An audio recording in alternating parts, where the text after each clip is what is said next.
நல்ல மணக்க மணக்க இட்லி குருமா எப்படி பண்ணலான்னு பார்க்கலாம். இது இட்லிக்கு மட்டும் கிடையாது, தோசை, பூரி, சப்பாத்தின்னு எல்லாத்துக்குமே சூப்பர் காம்பினேஷனாக இருக்கும். அதுக்கு ஒரு பேனில் கொஞ்சமாக எண்ணெய், 1½ டேபிள் ஸ்பூன் உளுந்து, காரத்துக்கு ஒரு 5 பச்சை மிளகா, ஒரு சின்ன துண்டு இஞ்சி, ஒரு 4 பல் பூண்டு சேர்த்துட்டு நல்லா ஃப்ரை பண்ணிக்கோங்க.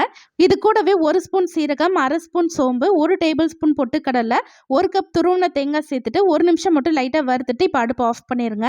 சூடு ஆறினோடனே மிக்ஸி ஜாருக்கு மாற்றிட்டு நல்லா ஃபைன் பேஸ்ட்டாக அரைச்சிக்கலாம். அடுத்து 2 டேபிள் ஸ்பூன் எண்ணெயில் பட்டை, கிராம்பு, பொடியை கட் பண்ண ஒரு பெரிய வெங்காயம், கருவேப்பிலை சேர்த்துட்டு நல்லா வதக்கி விட்டுக்கோங்க.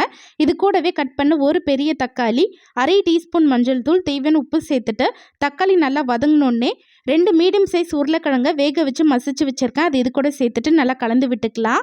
இந்த ஸ்டேஜில் நம்ம அரைச்ச தேங்காய் விழுது ஒரு 3 கப் அளவு தண்ணி சேர்த்துட்டு நல்லா கலந்து விட்டுக்கோங்க.